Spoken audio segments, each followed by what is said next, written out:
Hey everybody, welcome back to another Avant Alpine Gear overview video. In today's video we're checking out our on-snow testing of the RMU North Shore 108. That's a wood core 108mm waisted ski that is just a really capable general use freeride ski, mostly for resort skiing. It's available in widths that kind of skew it more towards the powder ski genre, but in the 108mm platform that we've got in our lineup, it's a very solid general purpose option. It's got a semi-directional tail, so that kind of adds to the all-rounder sort of flavor of the ski. It's definitely not a park ski. It doesn't have a full upturned tail, so it's not ideal for landing, skiing, switch, or backwards if that's something that you're looking for in a new pair of skis. Definitely check out something else. But you do get a good mix of the benefits of both tail styles, like the directional, a little flatter tail than a regular twin tip, gives you a little bit more stability and power through the back of the ski, but that early rise and that sort of semi-twin tip shape, and it keeps the tail from anchoring quite as much as a completely flat tail, so you're going to be able to move around and turn quicker and get through the bumps a little bit quicker than you would with a fully flat tail. Also helps for sucking up smaller airs and that kind of shock absorption. Generally, it's a great option for intermediate to advanced intermediate skiers who want to upgrade into a ski that'll handle a wide variety of conditions very well. Expert skiers who prefer a softer, more forgiving ski for whatever reason will enjoy it too for that.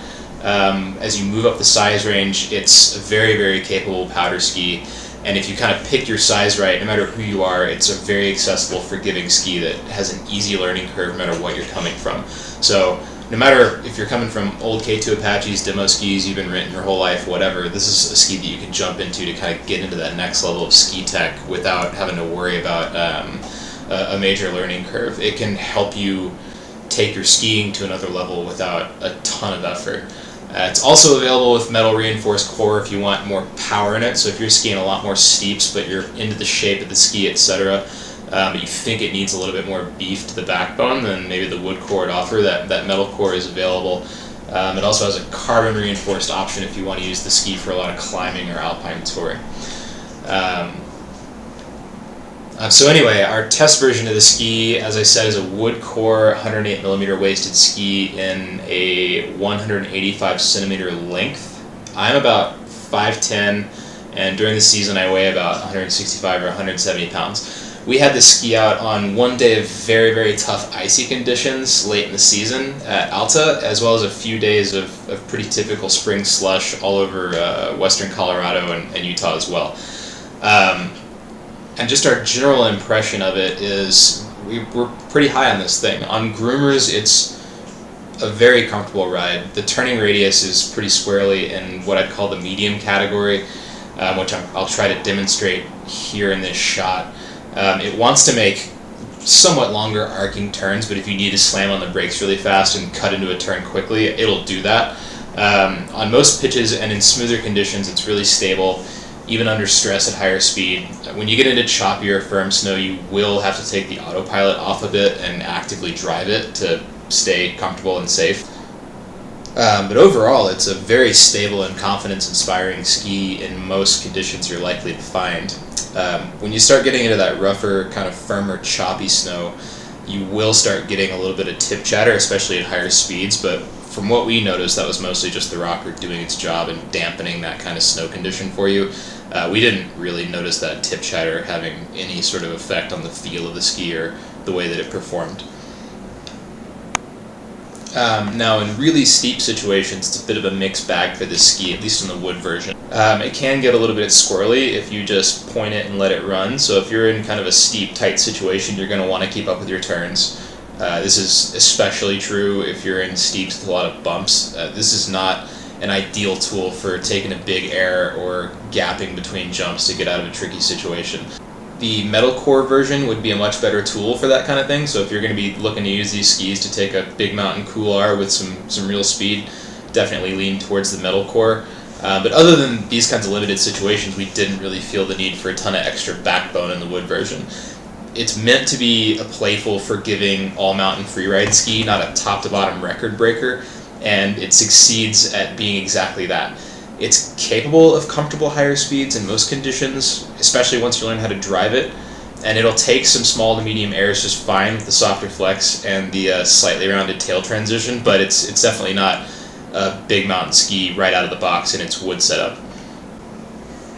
Alright, finally, getting to their performance in bumps and moguls, whatever you want to call them. They actually did pretty good, especially if you consider the fact that this is a 108mm waisted ski at its smallest variant. We will say though that this would not be an ideal choice if you're prioritizing improving your mogul skiing.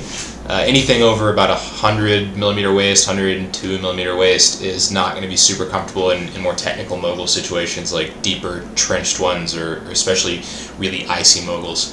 And then a ski approaching 110mm waist, which is what this one is just going to be a downright rough ride, especially in the more technical stuff. But that being said, in more intermediate moguls, especially in the slushy conditions we found on a lot of days we were out on these skis, they were a lot of fun. When the snow is softer and it allows you to really get that edge-to-edge grip and feel, and the bumps aren't super deep, these can be really, really fun for a more experienced mogul skier. They do a great job of flying around, and you can even gap on them a little bit. Again, though, if you're a less experienced bump skier and you're really working to improve in that area, which is something we highly recommend for all skiers to work on, a 90 to 100mm waisted ski is going to be a much better choice for that. Just throwing it out there.